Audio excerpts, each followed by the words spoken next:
see the world through other people's eyes. Now, empathy is a quality of character that can change the world. So hi, it's Edwin Rutsch, and this is Dialogues on how to build a culture of empathy and compassion. And I'm here today with Leah Weiss. Thank you for joining me. Well, the pleasure is mine. Nice to be here with you. Yeah, so glad you're here as well. And let me give you a little bit of background about you. You're Director of Compassion Education at Stanford at the Center for Compassion, Altruism, Research, and Education, which is at the Stanford University School of Medicine.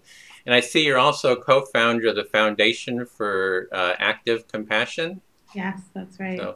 So it looks like your work is really, and interest is really around mindfulness and compassion. So I thought maybe we could kind of just explore a little bit about your background. Is there something you'd like to add about that? Sure. What's the best way in?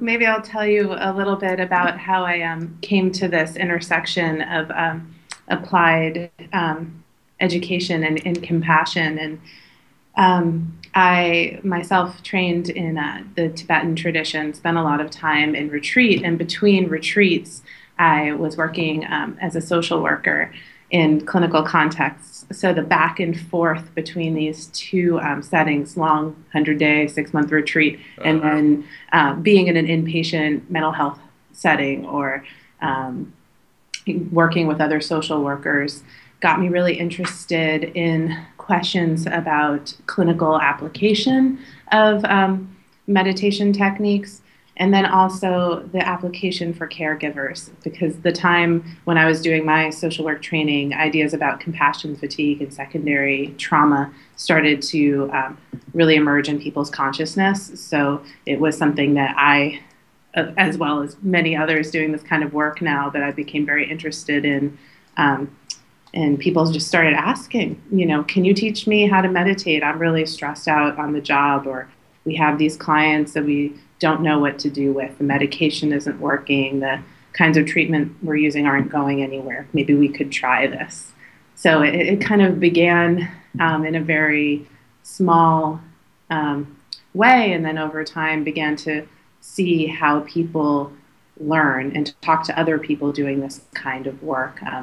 My focus has been on compassion training drawn out of the Tibetan tradition, but also, which has a lot of connection with mindfulness practices. So I've been and continue to find it really valuable to hear how other people are thinking about teaching and in marrying the Western understanding of pedagogy and adult learning with what we know from Buddhist education perspectives. Oh, great. So I'm actually on your Facebook page here, and there's a picture of you and a tree with, it looks like a tree, like wavy bark, and it seems to have some real significance to you, because I noticed on your web page, your website, you have the same image there. So I was kind of wondering what the significance of that image was. One of the things I love about that image is that it has the kind of beauty and that you would only notice if you really pause and look at it. That it's something that's it requires a certain kind of attention to pick up. And I actually came across that tree when we were doing our first family retreat with our infant last summer up in Northern California. And we went for a hike every day as a family, and then would take turns doing practice and watching our daughter, who had just learned to sit at the time. She was right at that developmental phase, so it was kind of fun. We were doing a lot of sitting practice, and she was very excited about sitting herself. So excited that she would just sit for hours, and even when it was nap time or bedtime, would literally just collapse. So we were amazed that we had a true yogi with us. It wasn't my husband or I, but a little infant girl. Yeah. So it sounds like it kind of represents that sense of mindfulness, of kind of seeing the subtleties of life and kind of having that awareness. That's a good way of framing it. Well put. Okay, so Also, one thing I like to ask is about people's values. Like, what would you say is your most important value in life? Uh, um, Connection, relationship, and bringing awareness to inner experience of relationship and to the dynamics between. That would be like the short version. Uh-huh. So that sense of connection with others and yourself, then kind of.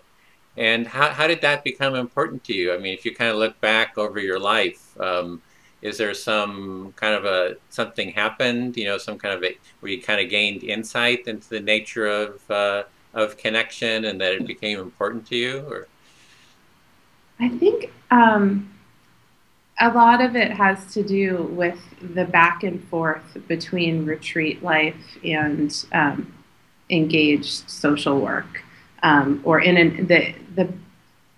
the recognition of the opportunity to apply so much of what we work with in contemplative practice, the opportunity in applying it in life relationship. And I think from my perspective, that's been the most rewarding and challenging and humbling, but fruitful aspect of life. So that's what I really focus on as a person, and as a mother with a young child, and in the workplace, just trying to engage all of this from the perspective of the opportunity for developing compassion and getting really clear on what stands in its way, so that can be worked with too. yeah, so it sounds like with the mindfulness, you said like 100 days you'd be on. I mean, that's like a third of the year, right? I mean, you're spending in just kind of like mindful practice of is like silent retreats or Silent retreats, cloistered, head shaved at the beginning. I trained in the Tibetan tradition, so our retreat practices vary. The curriculum tends to be an active one. Tibetan practice has a lot of different types of visualizations and ways into awareness practice. So I went through the traditional 3-year retreat curriculum, but in my context, it was doing it in a way that was spending a portion of the year in retreat and then going out of retreat and trying to apply what we had learned and then coming back in. And that approach came out of the teachers I was training with, their vision for how to create opportunities for people to integrate the spiritual perspectives with their life in the world. So rather than cloister for 3 years and come out, to do the in and out, so that along the way you're getting really clear on what the practice is and then what it means in the day-to-day life and back and forth. So I think that also has really informed my philosophy and approach to learning and teaching now. Okay, so it's like kind of becoming kind of aware of what's going on for ourselves, in ourselves, the sensory awareness, kind of the mindfulness, but then to actually go out and apply it in the world and kind of foster maybe empathy and connection and compassion in the world. Yeah. And to see the things that come up, it can be the supportive environment of retreat is wonderful to gain a lot of momentum. And then to come out of retreat and engage with a busy life and see the challenges that come up and apply what you've been working on there. And then go back into retreat and go through this process again. Yeah, so when you're out in the real world, you kind of hit up against the reality of relationships and the hard knocks and the difficulty of it. And then it's time to kind of go back and kind of integrate it, maybe kind of like that. Exactly. And I'm a big fan of, a really grounded approach to compassion training, one that really invites people to, look at their loftiest goals and then look at, their dark stuff and try and engage with that, not, try and stuff it down or pretend it's not there, but really let's look at that. What's the wisdom behind that? How do we engage with that and transform it, that kind of approach, because I just think that that's where this stuff this kind of work, this kind of approach to life can be really not just transformative, but also engaging in a sort of pleasurable way, because it gets quite funny. Like in the classes that I'm teaching now with C-Care, and yesterday we were doing our module on self-compassion, and I had the group brainstorm all the different things that get in the way of self-compassion. And it was amazing to just see how cathartic it was for people to put the things out there that they don't usually see themselves or certainly bring into conversation, and just have people call out things like, well, I can't be self-compassionate because I know, what a jerk I really am, or I know I hold myself, accountable in a different way than I would a friend, or, just all the different pieces of it and put it up there. And it actually ends up being really not just an opportunity for insight, but actually people were laughing. You could feel the lightness of the process. And that's the kind of thing I really love, marrying, the meditation kind of experience with the group dynamic, and how we see how much we all have in common when we have the opportunity to look in that way. Yeah, there seems to be something about going to the pain, going to the suffering, going to the fear, the loneliness, and alienation, kind of being present with it, and not kind of avoiding it or trying to suppress it, but really just kind of being present and having it be heard, or that kind of is some kind of like a transformative kind of a healthy transformative way of being. Exactly. Yeah. So you also have the Foundation for Active Compassion. I was wondering if you could talk about that a little bit, what that is. Absolutely. So one of my teachers and mentors, John McCransky, he has been working for years. I trained with him before I began teaching some years later.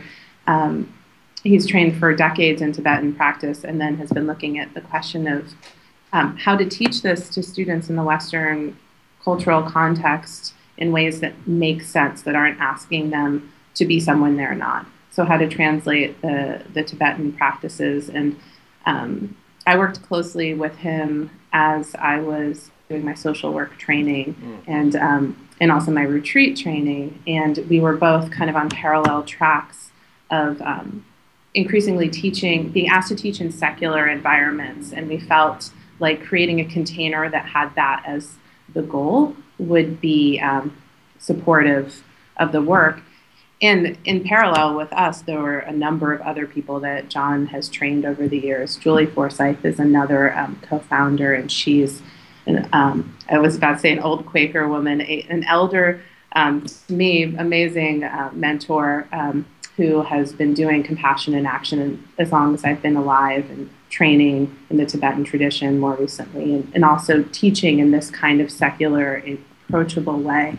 And now there's a group of dozens of meditation teachers in different communities around the country doing this work. A lot of folks are doing prison work as part of that group, and bringing it into school settings, all kinds of applied places. So that was where I started, and I actually contacted Jimpa, who authored the compassion training protocol at Stanford while I was doing my dissertation work.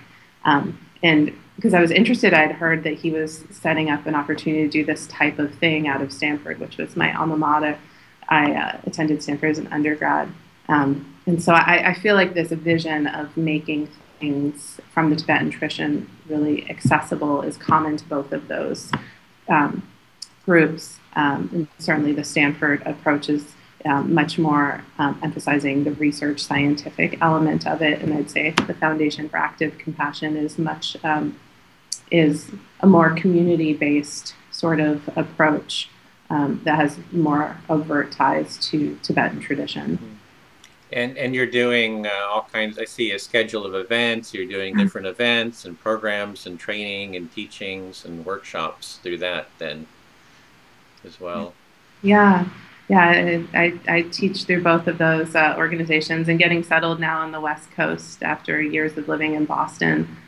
But there's a couple of FAC communities on the West Coast that I've been doing some teaching with in Santa Cruz. Especially, I'll be doing more this next year. Okay, so we just had a little bit of a technical difficulty, so we're kind of restarting about the CCARE, Center for Compassion, Altruism Research and Education, where you're the head of the education program. So I wanted to hear a little bit about the center as well as your education program. So CCARE has two missions, elements to it. One is the fundamental research, the understanding and mapping of what compassion is and how it can be increased. And then the other side of that coin is the education, so bringing the knowledge from the research into practice so that it impacts people's lives. In my role as education director, I have been, since I started last August, working on creating our teacher training program, which we are about to begin in September, which I'm really excited about. And I've worked closely with Jimpa and Kelly McGonigal on developing this program. It includes some academic coursework. It has retreats, individual practice, learning about how do you facilitate and teach meditation effectively. And yeah, I'm really excited about that program, and the group that we have assembled is really incredible, diverse group of people who have settings that they're passionate about bringing this training into. So we have the teacher training program, and we have 9-week courses that were developed by Jimpa in collaboration with neuroscientists, psychologists at Stanford. And that course includes mindfulness, self-compassion, and then the cultivation of compassion in widening circles. So starting with people close to us, strangers, difficult people, and culminates in giving and taking practice. So taking on suffering and actually engaging with it. And the course includes meditation, but also all kinds of other experiences, group discussion, dyad work, drawing from psychotherapeutic modalities, and then there's science elements woven in to support the learning experience. And I think maybe interesting to point out, it seems like some of the major highlights for people taking the class are engaging with self-compassion or the lack thereof, and then going from there and growing in that capacity. A lot of people taking the class come in from the perspective that it's easier to have compassion for others, much more difficult for oneself. So that's a big theme in the course. And certainly the awareness practices of just becoming increasingly aware of what our emotional cognitive patternings are and working with those, and the common humanity piece, or what we all have together as people in common, despite the superficial differences, these fundamental drives that towards happiness that we all share, but engaging with that in a real nitty-gritty kind of way. And then the working with the taking and giving practice. So it's an incredible course to teach. I've been teaching it at Stanford and at the VA in the residential PTSD unit, which has been just a transformative experience for me, certainly as a teacher, and for many of the men taking the class. They've just been reporting that it's made a real difference in their lives and their capacity to be present with their experience as trauma survivors. And we're going to be expanding into the women's unit there, and we're looking into, we've been asked to participate in other places in the VA. And then we've also done work in the Cancer Support Network. One of our teachers, fabulous teacher, Margaret Cullen, has been teaching groups the compassion training course up there. We have some teachers at Sharp Healthcare in San Diego, and we're training teachers who are going to be taking it into a variety of settings in the upcoming year. So I'll keep you posted. Oh, wow. That. And then we've developed some shorter modules for people to get oriented to our work. So 1 hour, 2 hour, day-long experiential offerings. We did one about a month and a half ago now at the VA in Palo Alto, and we had about 100 mental health clinicians attend. And we worked with the practices and talked about the role of compassion in supervision and clinical work. And I think it was a really productive conversation for all of us. I learned a lot that day and really appreciated that applied setting. So yeah, we're taking this programming and making it accessible in different ways. And the teacher training program will certainly help us to get it out there further. There's been a lot of requests for courses, but now we're going to start having a lot of people who will be able to teach it. So I'm just so excited about the opportunity that creates. Wow, that sounds like a great program. So it's really you have courses, kind of a variety of classes and courses on compassion training, as well as a whole teacher training. So you'll have all these people trained in terms of passing it on and starting workshops of their own, and kind of spreading that experience and way of being farther. Yeah, and we've done a research project at Stanford on the 9-week course, and the 9-week is really the core of what we're doing as far as the education. I really should say 8-week, and then there's an option to add an extra 1-week mindfulness module. So it's either 8 or 9 weeks, depending on the setting. And it's been an incredible year just developing all of this programming. And we've offered public courses outside of our research for the first time starting in January. So we've had classes at Stanford and at UC Berkeley, at the Greater Good Science Center, and in addition to these other settings. And the other exciting piece about the teacher training program is that a lot of the people in it are very interested in research on the course. So I think that this is going to be a great way that as we're spreading the work, we're also continuing to learn and gather measures about its impact. And we're trying to go about that in a strategic way so that we can represent both sides of the CCARE mission of the research and how essential that is to keep informing the educational side. So if we learn about the impact of what we're doing, then that can shape how we are continuing to evolve. Mm-hmm. So it's like a research and education dynamic, so it can just kind of keep growing and expanding and create kind of build this on the scientific foundations and scientific understandings of how the mind and body and works. Absolutely, that's exactly right. So it's so exciting to have Emma Sapala on board now as our new associate director. She's got a great vision for how to keep this dynamic going of the education and research together. I'm so excited to be working with her, and of course, our mentor, Dr. Doty, is just a visionary in this field of how we can really think deeply about how research can inform the process of growing compassion in individuals and collectives. He's really an inspiring visionary figure on this front.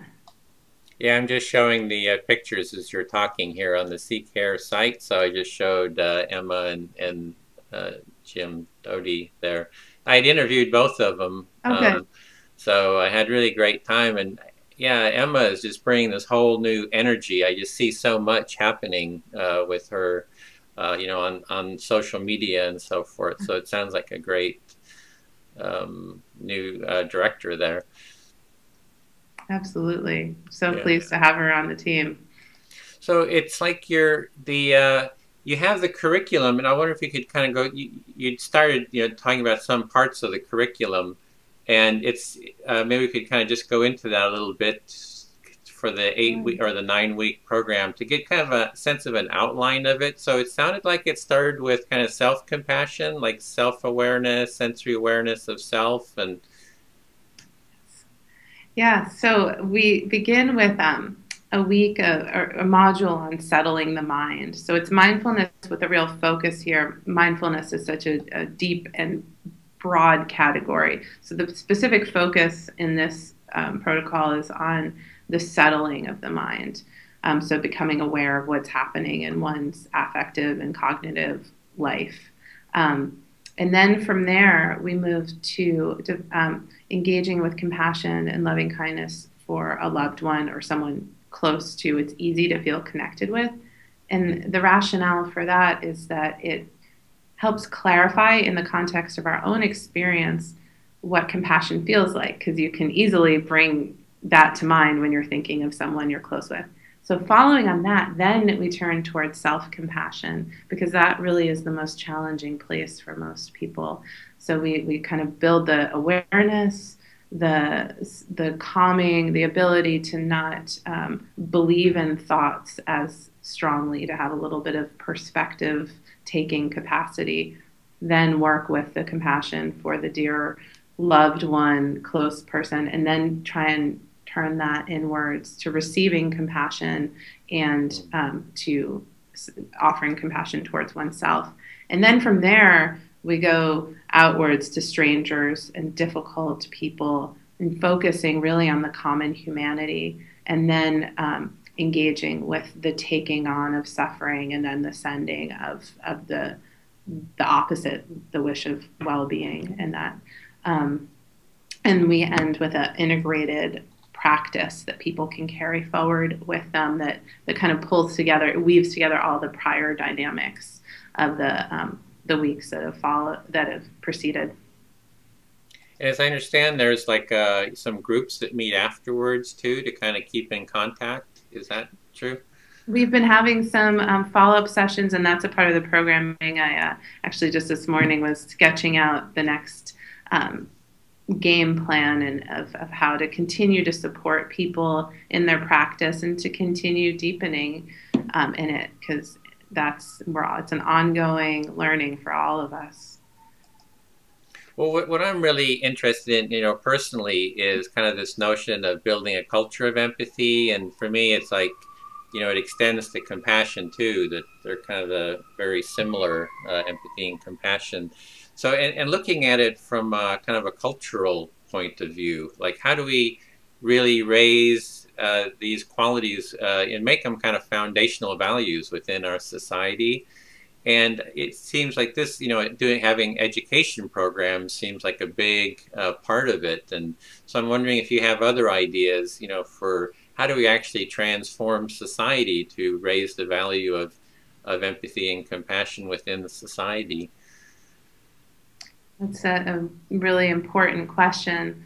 I think that the notion that we can train in compassion in itself is a really essential one. So we can have that we can learn it, we can grow it. I think that a lot of people come into this conversation from the perspective of there's compassionate people and then there's me, or it's a stuck quantity. So making it something that can shift, that can grow, that can be supported by different cultural dynamics, I think is an essential first step. And I think social engagement is necessary. And really integrating this work into our lives in ways that stretch us, that cause us to lean into suffering. And I'm not interested in defining that too narrowly, because that could mean working with existing social relationships, professional contexts, or for some people, it might well mean seeking out new ones.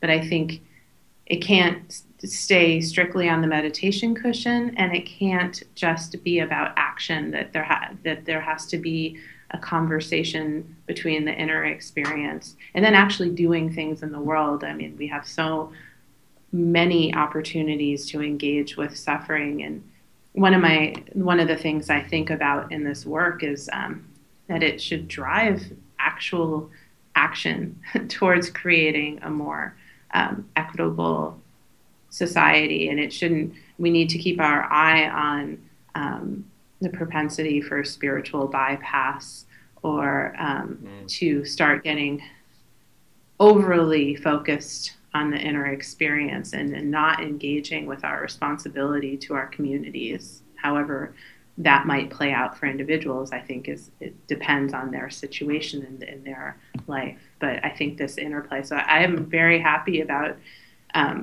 hearing this as your core question that you're driving forward. How do we create cultures and communities? And I think that there's structures that we can put in place to, there's trainings we can do on compassion, but also ways we're communicating, ways we're understanding difference.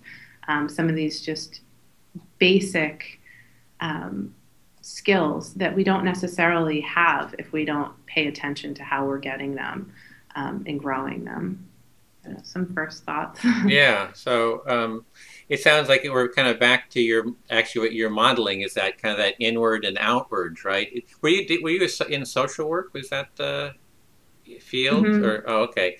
I actually interviewed Karen Gerdes, who's at Arizona State. I don't know if you know her, but they're in the a social work department there, and they've kind of gone through the literature for social work, and empathy hasn't been brought up a lot there. And they're saying, well, empathy is really foundational to social work, and so they're starting to do a lot of research and writing and curriculum development around that. So, and it's really that sense of, if you're going out into the world, how do we contribute and foster the empathy and compassion, and really be aware that that's kind of what maybe is our driving underlying driving values. Absolutely.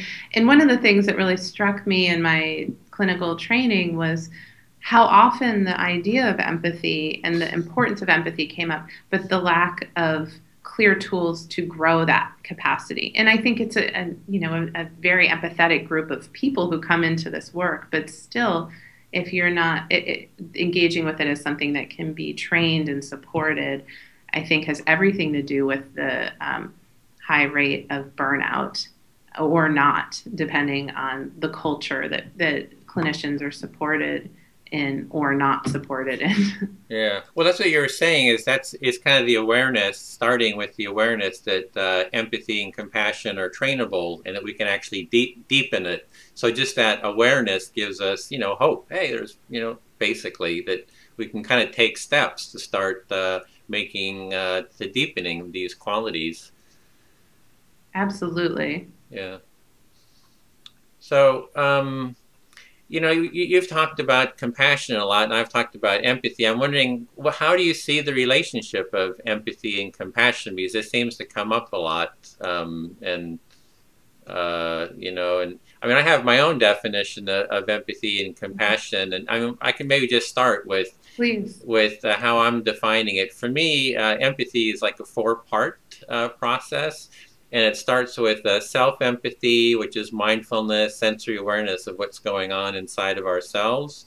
And as we have that and are kind of more open, it kind of allows for what I call mirrored empathy, which is through, mirrored neurons, as you're shaking your head in acknowledgement, smiling, I'm smiling and shaking my head internally through the mirror neuron kind of process, which is when we see an action and do an action, the same neurons kind of fire. And then the third part of it is imaginative empathy, in the sense of taking someone's perspective, maybe has a little bit more of a cognitive, imaginative quality, perspective taking, cognitive empathy is kind of terms used for that.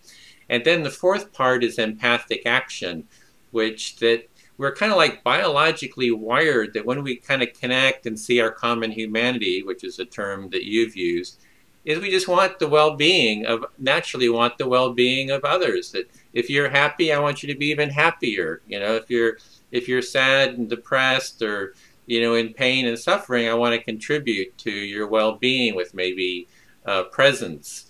And then, so how does compassion relate to this? That compassion is kind of the same thing, except it's it's kind of like empathy applied to suffering. That if you're in suffering, how does the empathy kind of relate to your suffering? And it's about the same thing. If there's suffering inside of myself, it's like kind of being present with that. If it's the mirroring, that I don't shut off the mirroring. If you're suffering, I allow that. I'm present with your suffering, and that also I want to take some kind of action to maybe alleviate that suffering.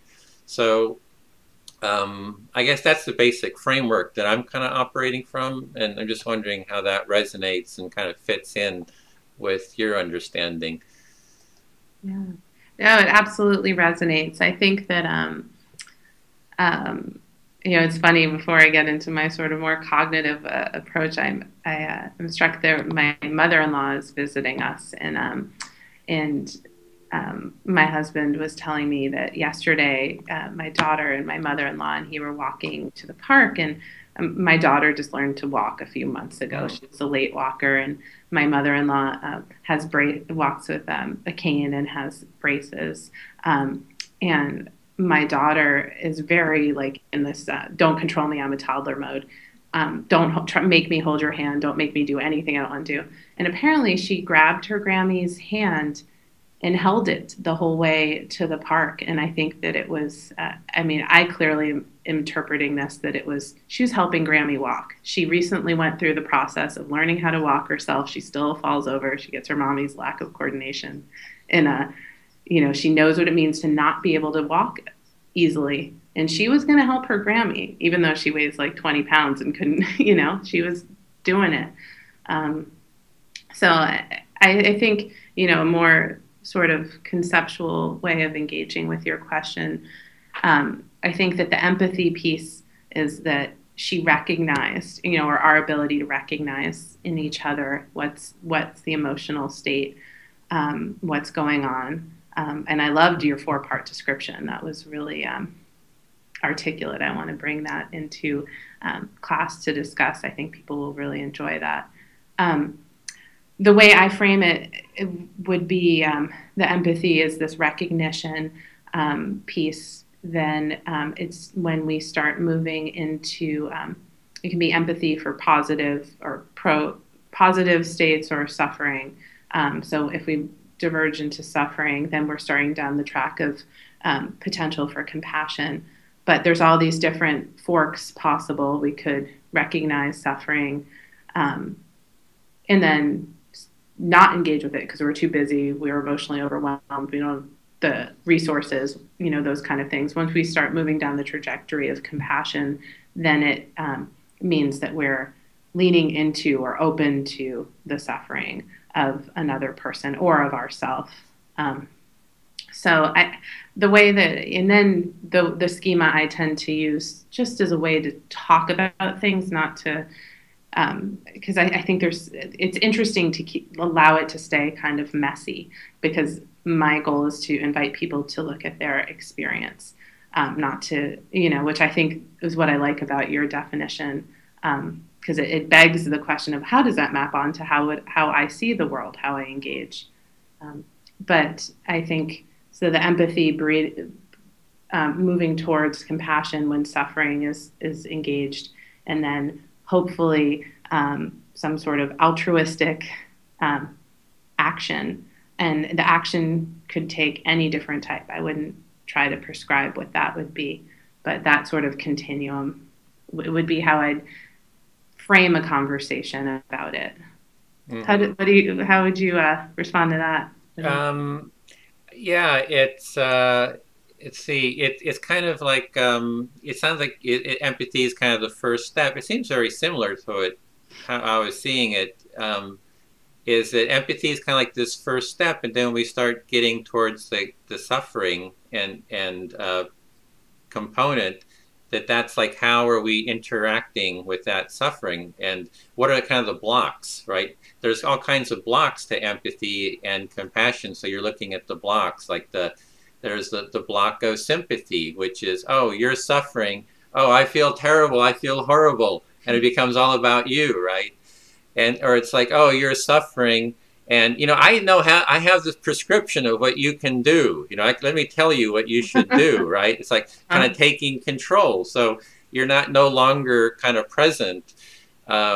There's kind of the analysis part, kind of saying, oh, I can analyze. I see what your problem is, and here's what your problem is. And again, it's kind of like all about you, and so there's so many, and maybe even fear, like, oh, you're having suffering. I'm feeling fear about it. So, I mean, it's just like seems to be unlimited amount of ways that we can kind of block it, or I don't want to see it, and then so you're saying that as we're present with the compassion, that we want to kind of alleviate that suffering in some way. I don't know if I'm reflecting it. No, that's absolutely. And I think the one other thing that occurs to me to just add is, I think it's really important to have both a climbing and a swooping approach to compassion. The climbing in the sense of engaging with all the blocks and working with these things, but then also not getting stuck there, because it could seem like an infinitely overwhelming project,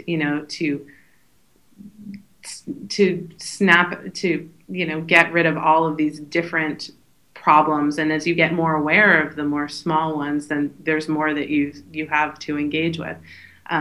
So I feel like the swooping approach of really tuning into the unconditional capacity for compassion, through benefactors, through Gilbert's compassionate image kind of work, that having both of these approaches, so not just doing the unconditional, because I think getting in there with the nitty gritty is really important as well, but swooping and climbing with this kind of work, I feel like has to happen. Otherwise, people get overwhelmed, and I think when people take the course and they get into a mode of there's so much suffering in the world, I can't possibly engage with it, it becomes a very important perspective, but I think also one that, it's not helpful to get stuck there. I think that the swooping and the knowing of the innate compassion and empathy that we have, and the reconnecting with that as well, it seems to be an important antidote to getting too mired in how big and concrete all the suffering is, to remind ourselves of this other more spacious perspectives on it, and to work with both sides of ourselves. Well, I think that's one quality of the compassion work, is it kind of by definition, if compassion is being aware of the suffering, you're like always aware of suffering, and it gets a little heavy after a while. So what I like about empathy is it's empathy towards your creativity, empathy for your joy. So I'm kind of, and my metaphor for empathy is it's like a cornucopia, right? And it's basically an emotional cornucopia. I do kind of like this freestyle dance, and it's all about fun. It's all about empathizing with and creatively, putting myself emotionally, physically into the space of the other person, and playing with the creative, joy and just all the various, energy that gets kind of released, through, full body dance. It's lovely. Yeah. So, and one, maybe I could just share this story real quick, is one insight I had about kind of the nature of empathy and maybe compassion and fear was I just kind of, during the dance once, I was just feeling my own body and saying, oh, I really feel I have this fear, this anxiety. I could feel the kind of the aesthetic quality of how it kind of felt like a bit of a quality, like through here. I'm kind of modeling that, and I said, well, instead of avoiding it, I'm just going to be present with it. I want to get as close to it emotionally, have it fill my consciousness as closely as largely as possible. So I kept moving and trying to find ways of getting closer and closer to it. And as I did, and I finally got, it started filling space, and then it's almost like it kind of evaporated. And it's like I kind of almost went through a door that fear kind of left, and it was, and within about 3 or 5 seconds, another fear emerged. So and it had a whole different, this fear was like an oppressive heaviness. It had a whole different, vague, heaviness over me. I said, okay, I'm going to get close to that. And as I got closer to it and kind of let it fill more of my consciousness, not avoiding it, not trying to analyze it, just be it, feel it in its fullness, it kind of evaporated. And so this went on for like an hour or something within dance. I was looking at other people. I was like, where's your fear? Let me get really close to it, And at the end of this, it's like I felt like such an oxytocin high. It was like every time I had gone through one of those fears, it felt like a little bit of oxytocin was released. And at the end, I was just like in a state of bliss, So anyway, I see that very similar to compassion in the sense that if we can go to the pain and the suffering, at some point it can kind of dissolve and kind of open doors to kind of a deeper sense of connection, with ourselves and others.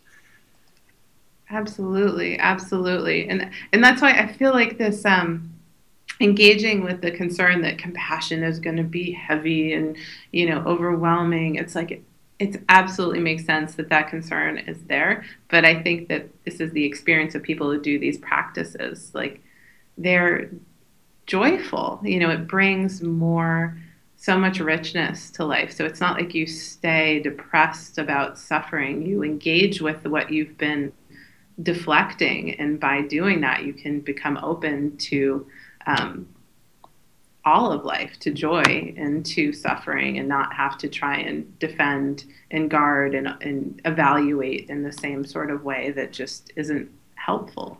I love your example of literally the dancing with it. I think that's the language you're using reminds me a lot of some of the teachings in the Tibetan tradition around, not just engaging with emotions, but bringing them up, magnifying them, grow them so that you can see through them, and literally the bliss emptiness of that experience. Yeah, that really resonated. I love that. Yeah, there's something about that quality of that.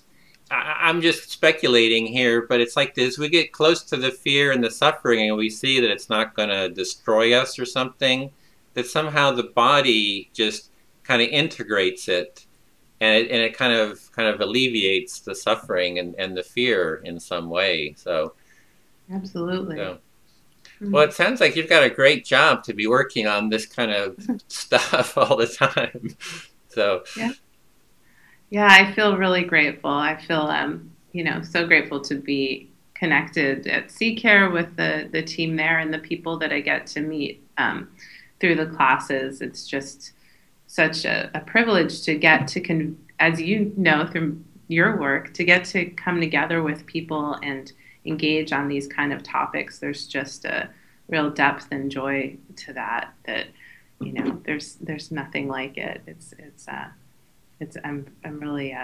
I'm happy to see that this kind of work is spreading, because I just feel like when you bring people together to talk about things that matter, it just makes such a huge difference, not just to those people, but all, the people they're interacting with, and engaging them, and creating this culture of empathy that you're talking about.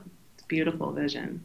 Yeah, that's you're saying about the dialogue part. That's kind of one of the places I've come to. I've asked people, well, how do we build a culture of empathy and compassion? And people said, just start a dialogue about it. It's just creating these dialogues like we're having now. So that's kind of like my strategy at the moment is, well, let's just engage in a dialogue about it. Let's see kind of where this goes and keep bringing it up, keep bringing it up. Absolutely. I think that's an important element in getting together and doing different types of things, from this perspective. So if it's service of different types, or just being in the world in this way and having a conversation community to support that and learn from each other as we're doing it. I think it's vital. Well, we've gone for about an hour or so. I don't want to keep you, too long. Is there any kind of final thoughts or anything that we didn't cover that you feel is really pressing to talk about? I have just really enjoyed this conversation with you, Edwin. Thank you so much for the work you're doing. It's really it's been a real pleasure to get to talk with you.